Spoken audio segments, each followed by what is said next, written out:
Hey everyone, on today's show, we're talking with Galen Dillewyn at NuTech. This was a super fun conversation, and I've been trying to get him on the show for the past couple of months. Finally had an opportunity to have him on. He's just a really great teacher and an example of somebody who has been in the industry a long time and just wants to transfer some of his ideas and knowledge onto the next generation. So if you enjoy the show, please leave us a review on Apple or Spotify. Goes a long ways in getting the algorithm to push us closer to the top of the rankings. So thanks for being here. Enjoy the show. All right. Welcome to the Local Energy Podcast. It is the 1st of July. You'll be listening to this somewhere in the future, so hopefully everything went well with your 4th of July. Wade is actually traveling this week, camping, trying to figure out how to get his Starlink connected. But our guest today, I'm excited. But we've been working on trying to get Galen on here for probably a couple of months. Finally had a chance to corner him. So Galen Dillewyn is our guest today. He works for NuTech. I think first and foremost, the one thing that I came away with from our 30-minute conversation was he's just got this energy about teaching people and oil and gas related, all the things. So I'm going to let Galen give us an introduction on who he is and what he does. He used big words like petrophysics and things like that on our pregame call. So Galen, how are you doing? And tell us a little bit about yourself so I can get this thing on the right track. Well, Peter, thank you. I appreciate you inviting me on. First off, happy Canada Day to you also. Yeah. Don't want to forget our northern friends there. And I can say that because I is one. So my background is I'm an engineer that plays at geology. So I'm what the industry calls confused at the best of time. I started off my career with Schlumberger right out of school and was a wireline engineer, gathering data in the field. After that, I was an in-house representative at ExxonMobil and then Shell for them. And then I've been with NuTech. Actually, this next week will be 17 years. Currently, I serve as the Vice President of Business Development, technical liaison to our clients as we go through these things. So, yeah, so I'll make sure that I explain. Feel free to ask sometimes I get lost in, our technical lingo because I'm in it all day long, but we can absolutely clarify if I get too deep into it quickly and make sure that we're all on the same page. But like I said, I do love to teach. I like to make people aware of what it is we do within the industry. Some of the technical marvels that we're able to accomplish out here is just, it's second to no other industry out there. And I truly love the oil and gas industry. Yeah, I am my curious like what your kind of aha moment was when, we all kind of come across that where either oil and gas chooses us or we choose oil and gas. What got you into working for Schlumberger there? So coming out of Texas Tech, obviously we had a lot of exposure to oil and gas. My degree is actually in chemical engineering. At that time, I was 2000 fall, the spring of 2000. I was coming out of school, and I had that realization. I was always kind of a different engineer, right? They say the difference between an introverted and an extroverted engineer is an extroverted engineer looks at your shoes. Well, at that point, I had had several roles in customer service, several roles in, that side of things. I was always the kind of person going out there, being very social and doing things like that. So I wasn't like a lot of my peers when I was going to school.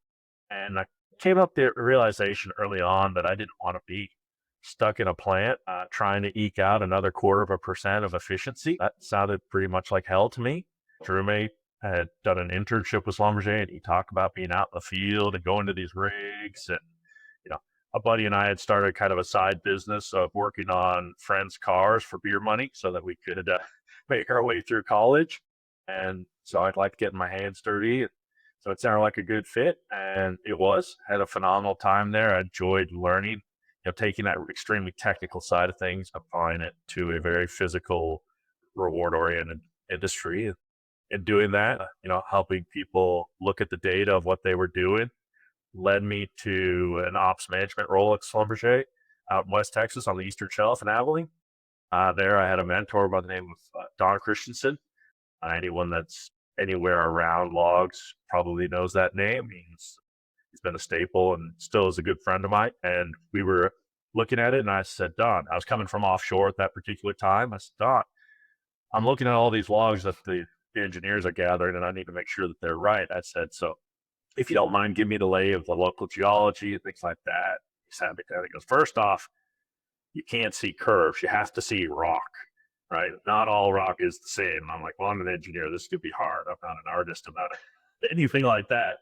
And as he started talking to me, imploring more how the fabric of rock went together and how the reservoirs worked, it's kind of hit home with me that there was a lot more to it. And that's where it started my journey down that road. Okay. Gotcha. So you're trying to now pair, like you said, the kind of that engineering side with a geology side, which is more of a it's like a tangible result, I guess, right? It's less theory and more tangible, kind of here's the outcome, right? Yeah, when I was at Schlumberger, I used to tell new recruits when I took them around and even potential new engineers, I said, there's only one tool that we run in the wireline arsenal that tells the truth, and that's the perforating gun, right? At that time, whatever comes out of the ground, that is what's really down there. And, we try to make calculations to minimize the chance of that going into the negative effect, right? We don't want it to be. I tell people today, there is one thing that controls everything we do, and that's the rock. You have to understand the rock to understand what you're going to get out of it. We all happen to make our money, or a majority of us in oil and gas make it from extracting oil and gas. I guess now we can do carbon capture, lithium, and some other produced critical minerals and things like that. But at the end of the day, well, taking that understanding of that rock, refining it as we do, because no measurement's a direct measure, with the exception of some of the core samples and fluid samples you take downhole. Taking that and really applying it and understanding it, because our whole goal is to be predictive, right? If I could tell you exactly what oil price is going to be for the next 20 years, we would make a killing on money because then we could rank everything and produce it in an economic fashion and we'd be all set. The problem is the uncertainty. And, you know, when you go driving down the highway and you see a cutout in the middle of a hillside and you see that rock sitting there as you're looking at it driving by, it doesn't take very long to realize that it's not just a flat plane that looks out there. Even if West Texas is flat, the rock underneath it is not. Yeah, makes sense. So NuTech, I mean, it's a, you know, if you look at your website, Visionary Reservoir Intelligence, and I know you're not going to give me away any trade secrets here, but what is the secret sauce or what differentiates you guys from, let's say, another player? I mean, I've talked to anyone that does what you do, but what is NuTech's differentiator? So there's several different factors in it. The main being that we take a magnetic resonance like approach. What that means is we look at movable fluids versus bound fluids in the rock. Kind of that whole Bounty commercial, right? You put water on the table and you wipe it, not all the water comes up, right? There's a stickiness to the wetness of a rock. And as we go into shales and try to understand these things, how the fluids move, right? That's the realm of the reservoir engineer. So what we do is we kind of break through these different silos: a completion engineer, a geologist, a petrophysicist, a reservoir engineer, and try to come up with a solution that incorporates all that knowledge to a point. And we provide technical discipline for people that need it. Not everybody has all those people on their team. They don't need it. I get asked an awful lot who our competitors are, and we have a lot of competitors in each one of our spaces, but no one really wraps it in the exact same way that we do. I mean, we have our own rock lab. There's a lot that we do to help validate that data. And I like to tell our clients at the end of the day, our whole goal is to be accurate. It's not to tell you whether you have a good well, a bad well, or whatever, because that's your decision. Your decision points are different than, let's say, Diamondbacks are, different than EQTs are, different than Pemexes are. So each of those decision points are much different. You need to go into what that understanding is for you. But my goal is to say, here's the data that you can make that decision from. Gotcha. And some of the like, what are the tools that you guys are using? I mean, are you going out into the field? Is NuTech going out there and running the wire line and getting the logs and all that? Are you obtaining like data from different places? Like, what are your data sources to come up with all this? Because it seems that you're using different information than maybe not different information. You're just compiling it, right? There's a lot of pieces that you're looking at, but what's the primary, I guess, avenue for receiving that?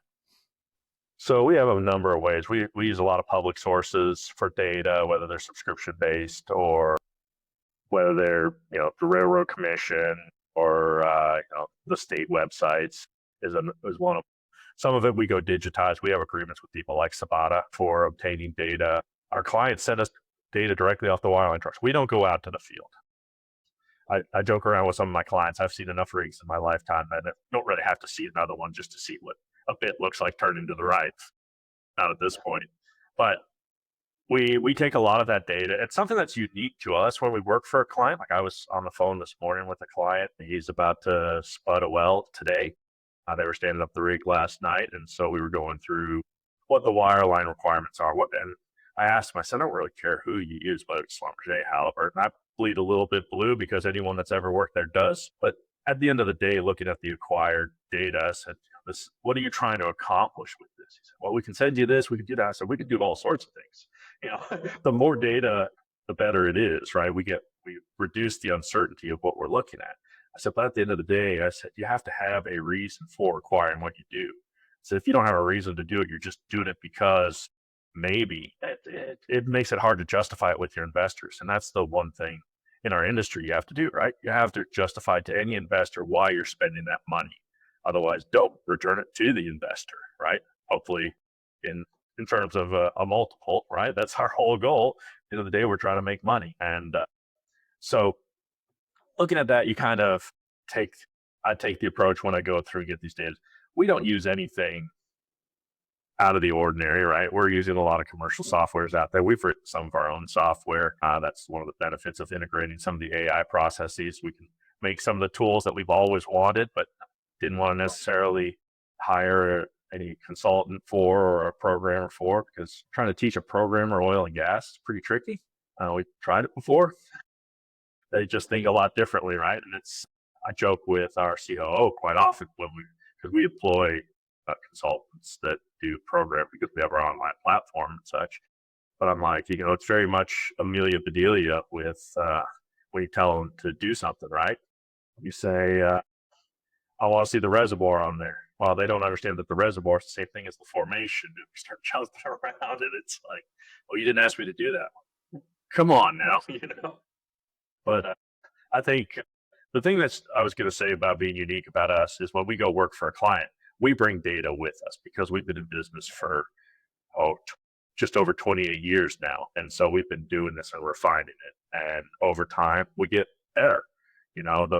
There's a saying out there is the best geologist is the one that's seen the most rocks. Over time, we've gotten up there with the amount of data we've seen, whether it's proprietary or public or what. So, one thing with information and data is you can always get it to really say what you want it to say, right? If you're blindly going into something, let's say you're going to go drill a new well and you're like, man, I just feel that there's oil here, right? And I call Galen out, you guys do your stuff and you're like, we don't really think so, but you could almost, and this is an extreme example, but you could almost go blind in saying like, no, I can see it. I can see it, what you're missing, right? So how do you, I guess, get someone that's excited about finding what they want to find and try to hedge them back? Because there's got to be times when you come across someone where you can't validate what they want you to validate. You're actually walking them down a different line, which is, we don't really think that you're seeing the right thing here. Like, how do you, like, what does that look like? Or does that not come up? I'd imagine it has to, because I get excited about stuff that doesn't exist. That's exactly it. All right. Taking a geologist that has a prospect or a concept and taking them down towards a producing interval, I would say that probably fewer than 10% of those deals occur. And usually it's not based off of data and technical merit that the data dies. For most of the time, it's financing is the reason why most deals die. Yeah, so what we try to do is we try to tell people, listen, if you think that there's something different, we do our analysis, right? We do the first pass through anything we do, and we look at it and we say, this is what we see. And then we can have a discussion around it, right? If there's a reason to change something, I'm all about let's honor all of the data. And there's no way for us to know 100% of the data going in, right? If you've been working your own prospect out there and you've got, this XYZ well that was 2 miles away that, Jimmy the mudlogger says, I remember back in 78, I was just a kid with my dad out here and they had this 20-foot flare as they drilled through this. That's not captured anywhere, right? You can't get that information. And that could be a reason to help us look at it. But when someone ever says there has to be oil here, what? No, there doesn't. I mean, there's nothing worse than telling someone that their kid's ugly. If you sit there and go, that baby is just awful, right? You warn me and let me have some coffee before I see that picture. That's the worst thing. But if I have a justification, because an interpretation is just that, it's an interpretation, right? We're going to use as much of that data to narrow that down. And sometimes we sit there and say, hey, what if, this is what we see. We think there's something there. okay, well, can we get some more data? Can we analyze some cuttings? Can we look at some offset data? Is there somebody to talk to that's an expert in that area that can give us a justification for moving things? Just do it because I feel like it, for us, is not a reason. Yeah. And conversely, like how often does the production data come back from a well that maybe makes you rethink how you guys were viewing it from a data standpoint? Like, are there moments where you've had someone find oil in a area where you thought, man, I just like maybe there's a 30% chance or even less than that. They come back and they find something and you're like, man, I missed that. I mean, and then basically changing your model from that point. Like, are those moments still happening, or and obviously, I know you're always learning, right? Hopefully, every good company is, but are there moments where you're like, we need to add that variable into our mapping going forward? Absolutely. That was part of the concept of when we created our IRAD platform was to have something that's always up to date because we're always learning a little something. Whether there's a mineral or something that suppresses some sort of result, there's another piece that goes to it that refines it. I mean, the entire shale boom was based off of that, right? That pesky Eagleford that always shows you oil when you go through it, but never produces, right? We have a famous story within our company, right? We were talking with a company and we called the oil window to the Eagleford back in, I think it was 2009 timeframe. And we presented it to a client that had the position down there. And the client famously put their fist on their conference table and said, this table will make more oil than the Eagleford ever will. Now, lucky for them, they were wrong, right? And it takes someone taking a step at it. Sometimes it's a technological step that makes it now possible. Sometimes it's just a paradigm shift. The Mississippi lime changed our concept on what a wet well was, right? What too much water was, the high water cut situations. I remember when I had a conversation early on with one of the early Delaware Basin operators, and he was drilling Wolfcamp XY wells, and we looked at it. The log looked really good. I mean, really good. And most of the Delaware wells early on looked really, really good based off the knowledge we had out there. And we said, this looks fantastic. And he goes, yeah, this is good. This well is going to make 1,000,000 barrels EUR on just this well. I'm like, that's awesome. He goes, yeah. And his next statement was, the only downside of these wells is they're going to make 5,000,000 barrels of water. And I was sitting with the CEO at the time and we looked at him and we said, we're not showing any movable water in the system. He goes, no, it's fine. Schlumberger doesn't show it. Halliburton, no one sees free water in a shale. It's fine. We just know that's what it makes. And that stepped us down an 18-month journey of going back through our 4,000 wells in the Delaware Basin, our 600 wells with core in the basin, to find out why we weren't seeing movable water. The client wasn't paying for that. We were going back and looking at it, trying to figure it out. At that time, we were working with Noble, and so we went out. We didn't, can we trust the public production data? Sometimes you can, sometimes you can't, right? And in the state of Texas, produced water is very rarely truthful. So we went to, at the time, Noble, and they gave us all their daily production on all their lateral wells in the Delaware Basin. And so we started tying it in and we started looking at it. And at that time, we were doing work for some of the big San Andres players, and we were finding that there was a mixed wettability component to that rock up there. And our chief technical officer at the time, an old wireline hand, was looking at it and goes, what if we started applying this down in the Delaware Basin? What if the rock truly in and of itself isn't mixed wet, but the TOC, the organic content, causes it to act like a mixed wettability rock? We started looking at it. We started looking at all the wells. We landed all the wells in the basin at the time. We looked at all the production. How does water change over time? What can we trust with data and forecast that? And we came up with a relative perm model. And to my knowledge, we're the only ones that really have that relative perm model from logs. So at this point in the Permian, we have a product that predicts water cut from a log, right? Not just production. I mean, obviously, production helps to calibrate things and ground truth us. But yeah, so the short answer, we're always looking at new areas. We've got people saying, what about Nevada, right? What about Iowa? What about these shallower zones that didn't work before? What happens if, I love to play the what if game. What if we start trying to do some sort of a solvent flood through these wells? What if we change these to a water flood? What if, what if we frack this with, fill in the blank, puppies and unicorns? I don't know.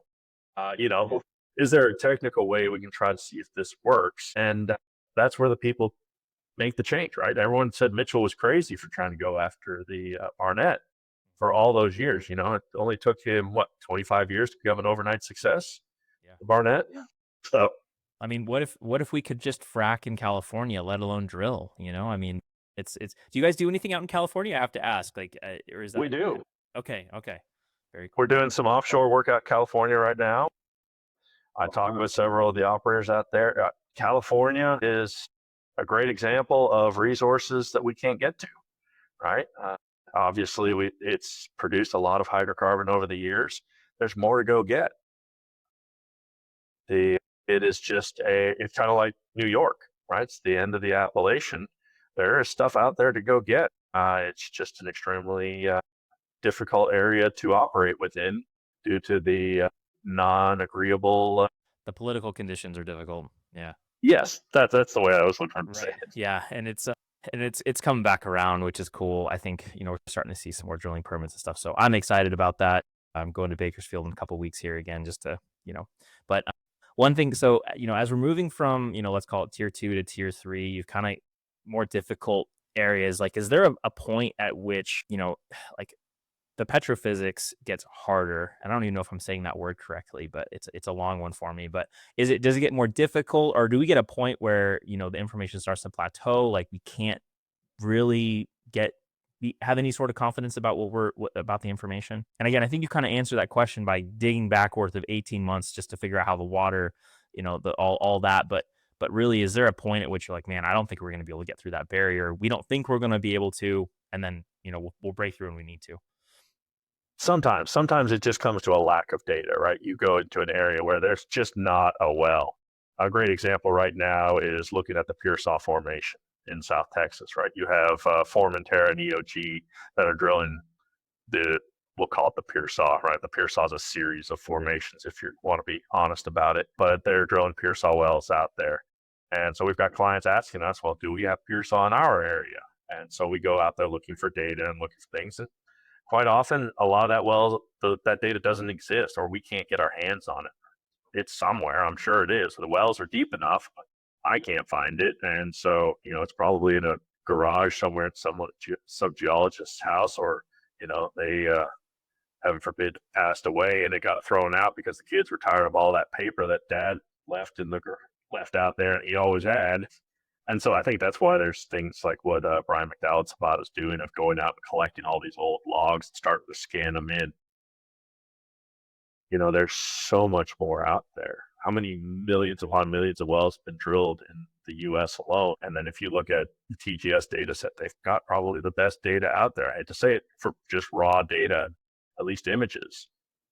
I mean, they don't have all the stuff that all the different state log libraries have, and those people can't stay open because the younger generation these days don't want to go to a log library and look around. They want to stay online because, to be honest, we don't have time. We don't have the personnel in the industry to spend dreaming, and that's where the geologist needs to live. Sure. Yeah, I mean, I talked to an old, I mean, he's in late 80s wireline guy, been doing it for decades, and he's like, man, he's like, yeah, he's like, I used to build my own tools. I worked for this company, just decided to figure out how to do it myself, and but he's like, I used to handwrite everything, and I'm like, what happened to those? Do you still have those notebooks? And he's like, half of them maybe, like the other half are gone. So I mean, that's 20 years worth of stuff that is gone forever. But I said, I bet you what you have in those boxes is worth something. So Absolutely. If someone's got time to look at it, that's the big right, problem, exactly. right? Yep. And speaking of old school, so you spent 10 years doing the wireline work and kind of with hands on more or less. Is there one old school skill that you still kind of bring into your daily? I mean, I know you're using a lot of the knowledge, but is there maybe one particular thing you're like, man, if I hadn't done the hands on work, I wouldn't know really what I'm looking at here? Well, I argue with a lot of people that talk about petrophysics, right? We use that term as a general catch-all, and a lot of people do log analysis, right? A lot of geologists do log analysis versus petrophysics. And the clear distinction for me between petrophysics and log analysis is really understanding how the tools work. So quite often when I'm looking at data, and I tell people that the first 10 years that I worked with NuTech is I was out there telling old geologists why they need to trust computer generated logs. And for the last 7 years, I've spent young geologists trying to teach them why they can't just trust computer generated logs. It's looking at the data and where does it not make sense? Because physics is breaking down, right? Understanding how that tool really reads and what is it not telling you, or what has somebody not taken out of it, and where the pitfalls are, right? On wireline tools, if it's not water, we assume the answer is hydrocarbon, right? So I use that an awful lot, right? So it could be CO2, it could be H2S, it could be, honestly, helium. It could be some other fluid down there that's not what we're looking for. Sometimes it is what we're looking for, but and so really understanding what those tools are telling you and the subtleties of it, as well as helping people, understand what else does that mean, right? If you're looking at a log and you're looking at a sonic as it goes down to an area, where do you go into an overpressure area versus an underpressure area, and not just looking at mud weight, right? How about reading those old mud logs and really understanding, at what point did the technology change on the wireline logs? When did a micro log go from a soft pad to a hard pad, and where it was really a computation and no longer a direct measurement? That really changes the way you look at it. Likewise, depth of investigations too. That a lot of this comes into play, you know, uh, in looking around. And so I would say I use an awful lot of my field experience, right? Knowing what it feels like when a rig is turning to the right versus when it's pulling out of the hole, and understanding how the mud logger is catching samples, understanding what it looks like when a frac crew rigs up on top. And, if I tell you that they frack it with a 200 sack frac versus a slick water job, I mean, if you don't have that basis of it, you could sit there and say, oh, okay, what does that mean? I don't get it. Yeah. Right. And so Sure. I think And just having knowing seen the evolution. just knowing the personalities of the people that are out there, right? I mean, this is not. I think one of the most. So I work with a guy that works. He's an offshore engineer, but I work with him in a professional capacity as well. And one thing I've always enjoyed, giving an example, we were talking about bikes in Singapore. And I was like, oh man, like bikes in Singapore, like no big deal on this document. He's like, no, you don't understand. Like people, that's like talking about someone's car. Like there's thousands of bikes that are parked offshore when people are going out to work. And I'm like, I had no idea. Like he just brings context in, right? That someone else would overlook because he's been there, he's lived it, he's experienced with it. And so I think your ability, because you're going back 10 years, into doing that and like actually spending time, the personalities, the environment. I think that's really cool. Kind of goes back into what you're saying about trying to teach a software engineer about oil and gas, right? It's very difficult to make that transition. And I'm looking at some of these companies, that are successfully building software, and a lot of them were guys that worked on, they worked on field, and that was what they did. And that's really the first 10 years. I'm like, man, maybe this software engineering thing could solve some problems I had. And it's kind of fun. And now we have Claude Code and all the other things, which is kind of fun. So Yeah, they did. The AI is exciting, right? For that sake, it gives technical people the ability to do things. The other day, I had some core work that a client was doing, and I wanted to show them. You know, I always like to tell people that core looks at this little piece, the logs look at this piece, and then when you take it out to geological, looks at this piece here, right? okay. Yeah. It's They're answering different questions and different degrees of certainty.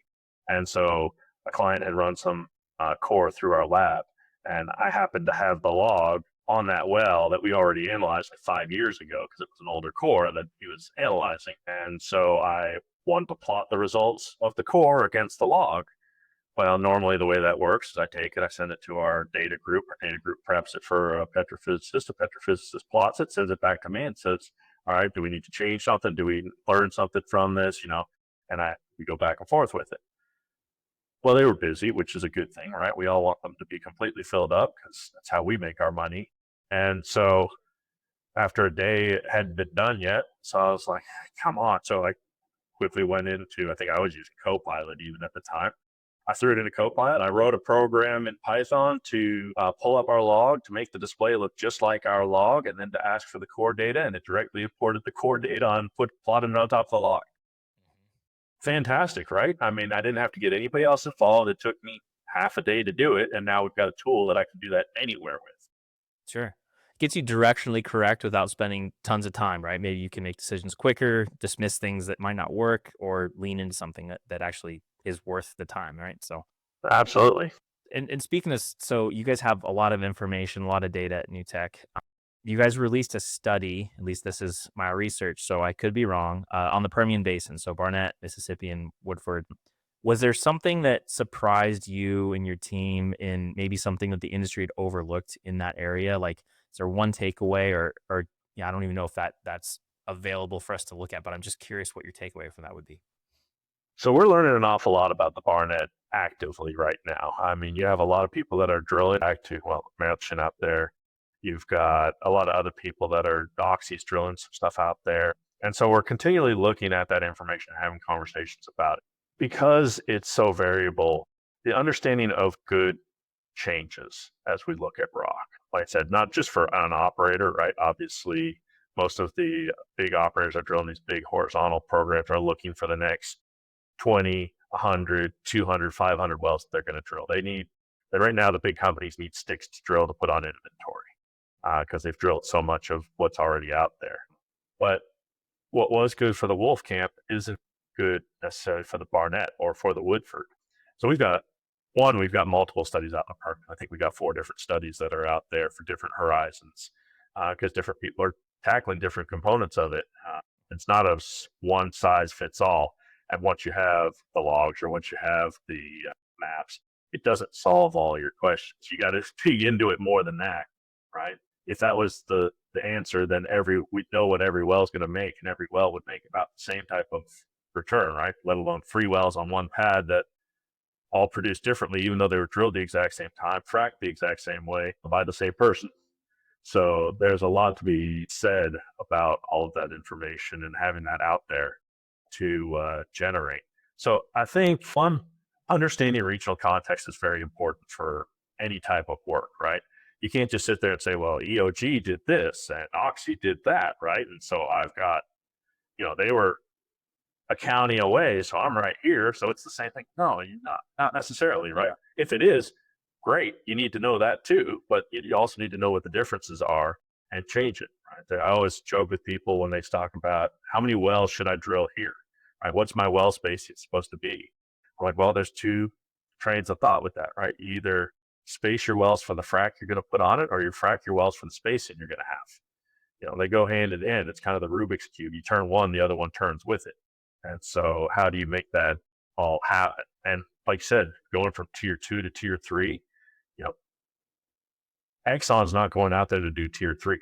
They don't have to, right? They've got how many ever hundreds of thousands of acres in the play, and so they're going to wait till Mike of Mike Oil goes out there, drills a well, and spends, leverages all of his money on that next, $12 million well. And if it works, great, he'll get a good return on it. But then they're just going to come out and buy him out to de-risk it. They don't have to worry about it. I never thought about that. I like your Rubik's Cube example too. That's a good one. I'm gonna have to take that one. Go for it. Very cool. These are all free. Yeah, yeah. No, thank you. So there's a little bit of curiosity. Do you guys do anything with carbon capture, sequestration, CCS? Yeah. So we work with different companies because at the end of the day, understanding what the rock is very important, right? Right. Now, whether you're trying to understand it from the concept of I have this much left to produce down there and I'm going to plug it back early so that I can get the carbon credits off of it. That's one component of it. So looking at what's down there. The second is actually the storage of it, understanding what is the volume of the rock, how much can I inject into there. That's very critical too, right? If you look at I think there's 7 components to a Class 6 permit. We provide 5 or 6 of those components that a permit is required. It's required to have on a permit. So yes, absolutely, we play in that space. Not as much as I would like to. I think it's an interesting concept, but yeah, I think that there's definitely things to be done. Like I said, also in the lithium space or in the iodine space or some of those critical minerals. Hearing a lot about is it helium lately? Like a lot of people, some people talk about helium too. I don't know. I don't know what's going on with that, but Well, helium's very, very expensive, right? If you've gone to try to fill a balloon for your kid's birthday party anytime recently, yeah. oh my lord, it's pretty. well, like, can't say your kid's not worth it, right? That No, I gets you in know. My trouble with son's the birthday wife. is my son's birthday is in 2 days, and that's been the I'm like, "Wow, it's way more expensive than it used to be," you know? I remember even 5 years ago, it was less expensive, but, yeah, there's plenty of balloons in my house, I promise you. There you go. Good, good. And we do the same things. But yeah, I tell you right now, nobody's taking that helium and sniffing it to change their voice anymore because that's too expensive to do. Yeah, that's true.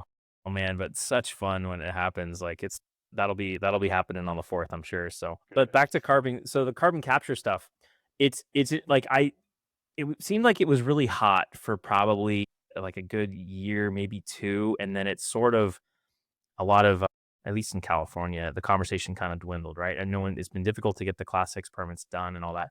Are you still seeing a lot of activity around that? Or from a historical perspective, right? Like not a lot compared to oil and gas, but has it plateaued? Has it dropped off a little bit? Like any feedback on that?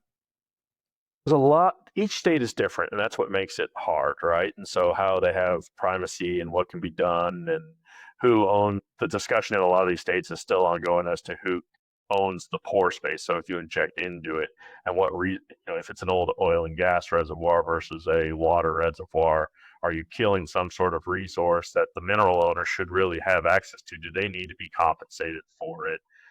You know, it is still ongoing. Places like Louisiana have some of those questions already answered. The part of the CCUS that's hard is the ultimate storage component of it, right? Is that it's not coming back out. If you told oil and gas companies they could get a tax credit for injecting CO2 and even using it as a tertiary recovery, as a CO2 flood, you'd see all sorts of CO2 going down the wellbore, right? If they could get some sort of reduction on that, I think we'd embrace it. And if there's a way to make money on it, absolutely, our industry is going to go after it. That's one thing we're good at, right? Is making money over the years with all these different components. And so the problem is you can't use it as a flood material. That's not considered CCUS, uh, and so you don't get those credits. I mean, but if you had a small operator out there that could do that and flood an area or even have a combination. Let's say someplace like Luling, Texas, right? You've got the Edwards out there. It's a big wet reservoir that we skim oil off the top of.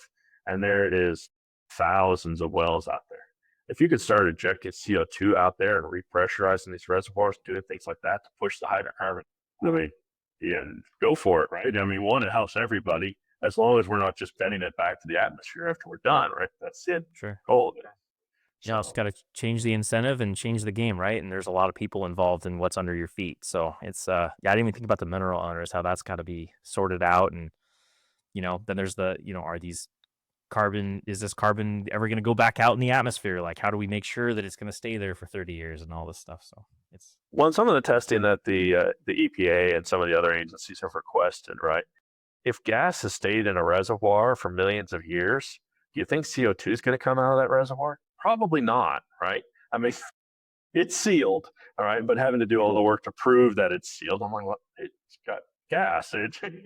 We know in some of these depleted fields that there is opportunity there for that kind of thing, and yeah, the good thing is I think one of the reasons it was pushed for so long is you had a lot of geologists losing their jobs, after COVID when this really became something, and this is something that they could use their skill set to develop. And as the older generation of geologists are slowly retiring out of the industry and realizing that their investments are going to be probably safe for longer, so they can feel confident in that, there's openings for these geologists to come back to the industry, those that want to. And so they're doing what they do because that's what we know.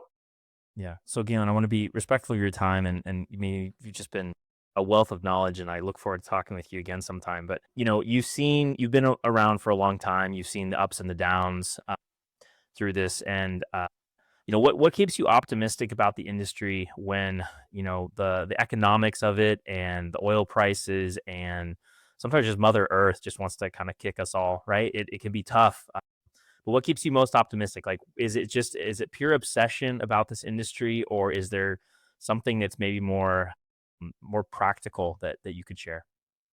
I think that I'm lucky in which I get to see a lot of data every day, and I can go anywhere I see a lot of data throughout the world, and there is opportunity almost everywhere I look. And so the fact that it's sitting there and that we have people applying new technology all the time, right? Just think years ago, I mean, not too long ago, it was 15 years ago, if I said we were going to drill a 15,000-foot lateral in, in Midland, or we were going to try to do what Arrington's doing, just drill underneath Midland proper, I mean, that would have been absurd. 20 years ago is when we were really drilling up Dallas, Fort Worth, and Arlington with the Barnett, putting rigs in the city. Yeah. There is so much more out there to be had. Like I said, right now, I think the more limitation isn't the opportunity, it's the economic side of things.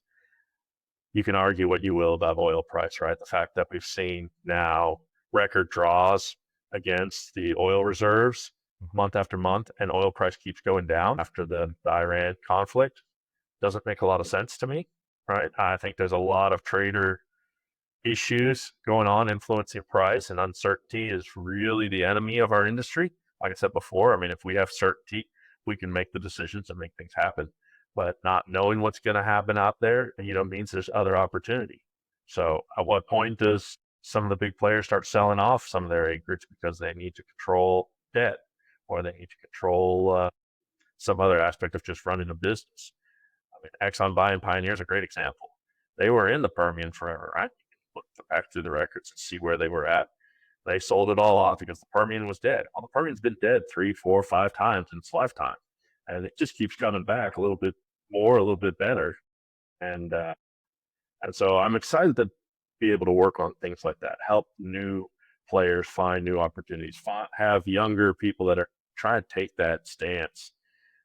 Drilling their first well, drilling their eighth well, taking it, not necessarily anymore flipping it like the old land plays we had, but developing a concept and taking it to market, getting that, raising that, 15-30 million dollars to go drill up a concept when that's your first deal, that's a big deal, right?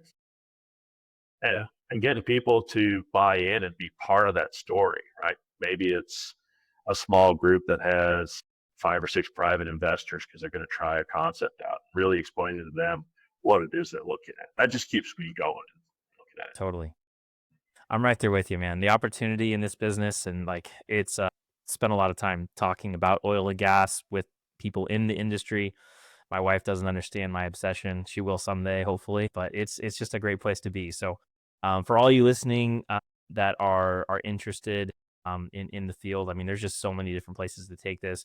Galen's an example of that, right? He started in one place, he ended up in another, but still in the industry. It's just a huge. It's got its own economy almost. So, again, thank you so much for coming on. I'm just thankful that you took a couple days before a holiday. Appreciate you.